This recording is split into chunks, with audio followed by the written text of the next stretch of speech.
তুমি যে আজকে এই ভিডিওটা দেখছো এটা কাকতালীয় না, এটা আগে থেকে লেখা ছিল।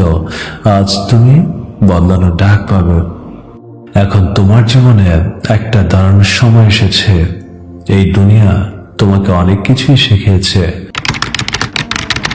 পৃথিবীতে বেঁচে থাকার জন্য ভালো ঘরের চেয়েও ঘরের মানুষগুলো ভালো হওয়াটা অনেক বেশি জরুরি। কারণ আসলে দেয়াল নয়, মানুষই ঘরকে তার বাড়ি বানায়। দামি সোফা, ঝকঝকে টাইলস নয়, শান্ত মনে দেয় আসল আরাম। যেখানে বোঝাপড়া আছে সেখানেই কিন্তু স্বর্গের মতো প্রশান্তিও আছে। তাই জীবনে একবার হলেও এই জিনিসগুলো করে দেখা উচিত। একা থেকে দেখো কে তোমাকে মনে করে, দরিদ্র হয়েই দেখো কারা তোমার পাশে সবসময় থাকে, কষ্ট পেয়ে দেখো কারা তোমার এই নীরবতা বুঝে, ভুল করে দেখো কে তোমাকে সবসময় ক্ষমা করে, আর সফল হয়ে একবার দেখো কারা তোমাকে খুশি করতে আসে। কিছু না বলে দেখো কে তোমার এই না বলা ভাষাটা বুঝতে পারে। না চেয়ে দেখো কে দিতে জানে। দৌড়ে গিয়ে দেখো কারা তোমার জন্য সবসময় অপেক্ষা করে। আসলে কি জানেন, সব সম্পর্ক কথায় নয়, পরীক্ষায় বোঝা যায় কে আসল, কে বা তোমার পাশে অভিনয় করছে। তুমি আজ ক্লান্ত, হতাশ, কান্না আসে, রাতে ঘুম হয় না, মনে হচ্ছে তোমার হৃদয়টা মরে গিয়েছে, মনে হচ্ছে তুমি খুব ডিপ্রেশনে আছো। যে শূন্যতা তোমাকে প্রতিদিন করে করে খাচ্ছে, এটা আসলে শান্তি না, এটা একটা অস্থিরতা। এটা কোনো ব্যর্থতাও না, এটা প্রমাণ করে যে তোমার হৃদয় এখনো জীবিত। যে হৃদয় মরে যায় সে আর কষ্ট পায় না, সে আর তওবা করার ইচ্ছেও করে না, সে আর ভালো হতে চায় না। তাই তুমি চেষ্টা করো নিজেকে ঠিক রাখার জন্য, কারণ তোমার রূহ তোমাকে ডাকছে, ফিরে আয়, আল্লাহর দরজায় ফিরে আয়। তুমি কি মনে করো এই অনুভূতি তোমাকে কে দিল? মানুষ, সমাজ, পরিস্থিতি? না, এটা আল্লাহর পক্ষ থেকে দেওয়া এক ধরনের মেহমানি। হ্যাঁ, তুমি ঠিক শুনছ, এটা আল্লাহর পক্ষ থেকে দেওয়া এক ধরনের বার্তা। যে মানুষের হৃদয়ে আল্লাহ দয়া করতে চান সবার আগে তাকে অস্থির করেন। কারণ মানুষ সুখে থাকলে বদলাতে চায় না, কষ্টই মানুষকে নিজের কাছে ফিরিয়ে নিয়ে আসে।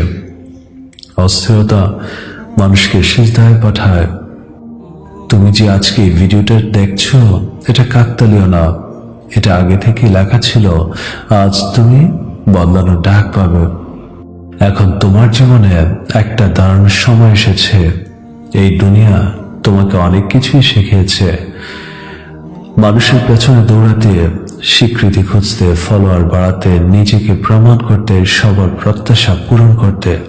কিন্তু একটা জিনিস শেখায়নি, কখন থামতে হয়, কখন নিজের থেকে সরে নিজের কাছে ফিরে আসতে হয়, কখন দুনিয়া থেকে গায়েব হয়ে রুখে রিসেট করতে হয়, কখন আবার নতুন করে শুরু করতে হয়।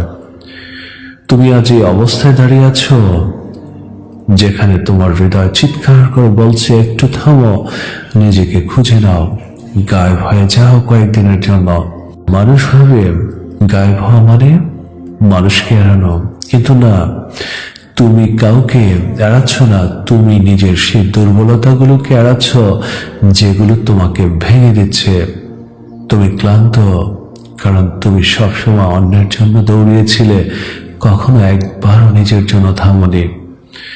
তুমি ব্যথিত কারণ তুমি মানুষের কাছ থেকে আশা করেছ, আল্লাহর কাছ থেকে নয়।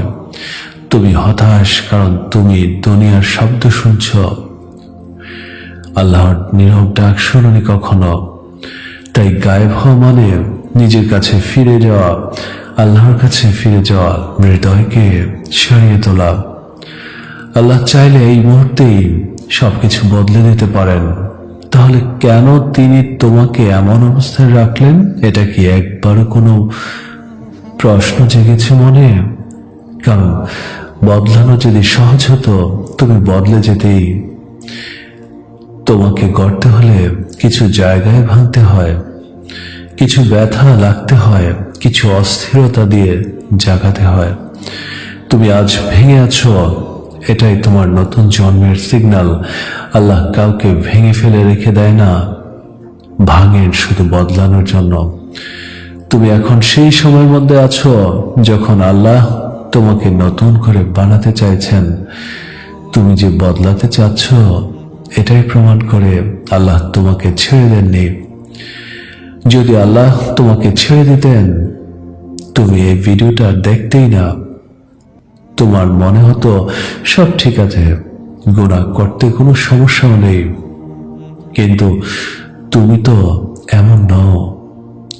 তোমার ভেতরে একটা জ্বালা আছে, একটা অপরাধ বোধ আছে, একটা টান আছে নামাজের দিকে, একটা ভয় আছে আখিরাতের, একটা তাগিদ আছে সঠিক পথে ফিরে যাওয়ার।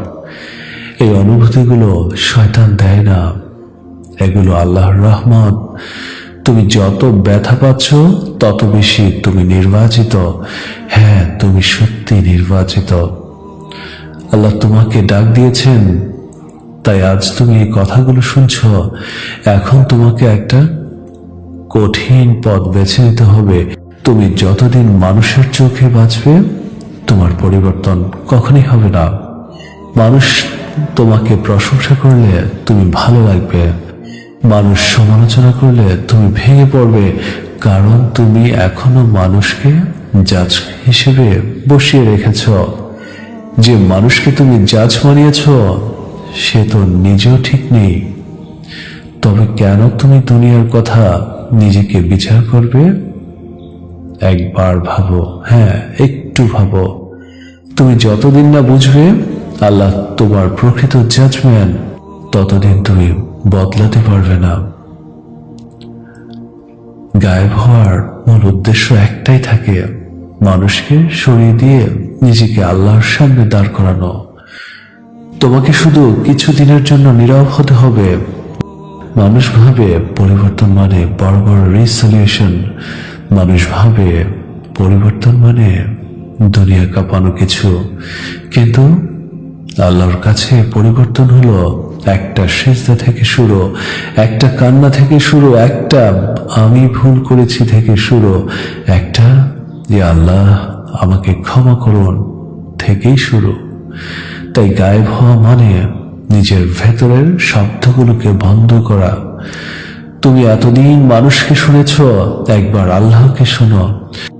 তুমি এতদিন পৃথিবীর দিকে তাকিয়েছ, একবার নিজের হৃদয়ের দিকে তাকাও।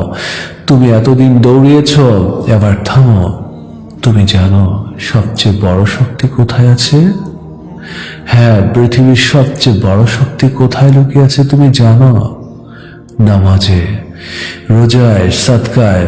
হ্যাঁ, এগুলো শক্তি, কিন্তু সবচেয়ে বড় শক্তি হলো তোমার নীরবতা। যখন তুমি নিজেকে নীরব করো, নিজেকে গায়েব করো, দুনিয়ার শব্দ কমিয়ে দাও, তখন তোমার হৃদয় প্রথমবার আল্লাহর কণ্ঠ শুনতে পাবে। তারপর বুঝতে পারো তোমার সব ভয়, সব দুশ্চিন্তা, সব ব্যথা আসলে তোমাকে তাড়িয়ে আনছিল তোমার রবের কাছে। একটা মানুষ এড়িয়ে যাওয়া গায়েব হওয়া না, এটা পৃথিবী থেকে লুকিয়ে থাকার গায়েব হওয়া না, এটা হলো নিজেকে হারানো আত্মা খুঁজে পাওয়া, নিজের গুনাহ ধুয়ে ফেলার গায়েব, নিজেকে নতুন করে বানানোর গায়েব, আল্লাহর কাছে ফিরে যাওয়া গায়েব। এই গায়েব হওয়া তোমাকে দুর্বল বানাবে না, তোমাকে নতুন করে জন্ম দেবে। তুমি শুধু কয়েকদিনের জন্য গায়েব হয়ে যাও, মানুষ তোমাকে খুঁজবে কিনা তা গুরুত্বপূর্ণ না।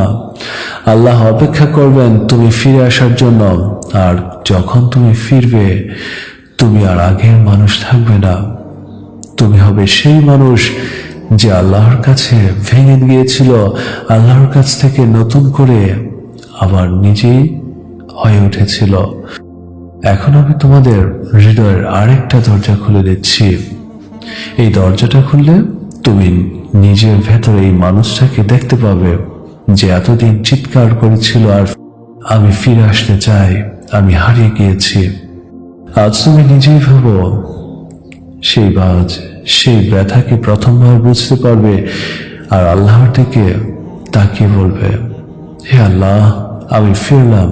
নীরবতা মানে ফাঁকা হওয়া নয়, নীরবতা মানে সেটা পূর্ণ হওয়া। তুমি কি জানো মানুষের ভেতরে সবচেয়ে বড় আওয়াজ হয় চিন্তা নামের একটা ঝড়।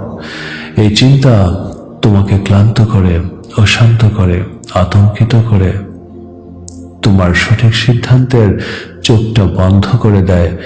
আর তাই আল্লাহ বলেছিলেন, তোমরা আমার স্মরণে মনকে শান্ত রাখো। কিন্তু তুমি কি করো? তুমি ফোনে ঢুকে যাও, সোশ্যাল মিডিয়া ভিড়ে হারিয়ে যাও, মানুষের কথা শুনে পথ হারাও। আর তোমার রূহ নীরবতার জন্য চিৎকার করে, কারণ নীরবতা মানে শূন্যতা নয়, নীরবতা মানে তাজা হওয়া। যখন তুমি কয়েকদিনের জন্য গায়েব হবে, তখন তোমার চিন্তার ঝড় থেমে যাবে, তখন তোমার রূহ আল্লাহর থেকে ফিরে আসবে। নীরবতা হচ্ছে ইমানের ওষুধ। এটা রূহ আর অক্সিজেন, এটা এক ধরনের ইবাদত। তুমি যখন চুপ হয়ে যাও, তখন আল্লাহ তোমাকে শোনেন। মানুষের কাছে তুমি হয়তো অনেক কথা বলো, কিন্তু আল্লাহর কাছে কখনো কি চুপ হয়ে বসে শুধু শোনার চেষ্টা করেছ? একটু শোনো। তুমি যখন কাঁদো না, তুমি যখন কিছুই চাও না, শুধু নীরবে বসে থাকো, সেটাও একটা দোয়া। কারণ আল্লাহ জানেন তুমি কি চাও, আল্লাহ জানেন তুমি কোথায় ভেঙে পড়েছ, আল্লাহ জানেন তুমি কোথায় হারিয়ে গিয়েছ। তুমি শুধু গায়েব হও আর দেখবে তোমার নীরব কান্না, তোমার নিঃশ্বাস, তোমার নিস্তব্ধতা সব আল্লাহর কাছে পৌঁছে যাচ্ছে। তুমি যতদিন মানুষের অ্যাপ্রুভাল খুঁজবে, ততদিন নিজেকে হারিয়ে ফেলবে। তুমি কি কখনো একবার ভেবেছ তুমি আসলে কার জন্য বাঁচছ? মানুষের মন্তব্যের জন্য না, মানুষ তোমাকে কি বলবে তার উপর নির্ভর করে। মানুষ চোখের ভালো দেখাতে। তুমি যদি মানুষের জন্য বাঁচো, বা তুমি যদি উপরের কাজগুলো তোমার নিজের জন্য করো, তাহলে কখনোই ফিরতে পারবে না। মানুষ তোমাকে একটা ভুলে বিচার করবে, দ্বিতীয় সুযোগ দেবে না। মানুষ ভুল মনে রাখে, শুধু আর ভুলে যায়। কিন্তু আল্লাহ তোমাকে ভাঙা অবস্থায়ও কাছে রাখেন। তুমি যখন গায়েব হবে, মানুষ ভাববে তুমি দুর্বল হয়ে গিয়েছ, কিন্তু আল্লাহ জানবেন তুমি শক্তিশালী হচ্ছ, কারণ তুমি মানুষের অ্যাপ্রুভাল বাদ দিয়ে আল্লাহর সন্তুষ্টি খুঁজছ।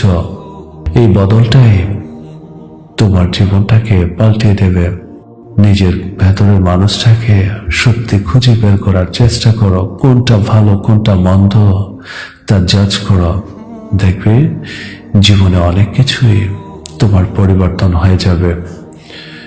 পরিবর্তন হওয়ার জন্য সবচেয়ে বড় যেটা প্রয়োজন, সেটা হচ্ছে নিজের পরিবর্তন।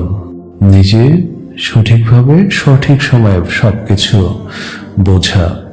দেখবে তোমার সবকিছু জীবনে ভালো লাগবে।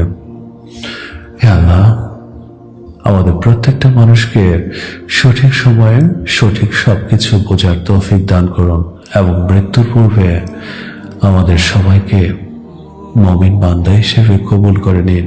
আমিন, আমিন।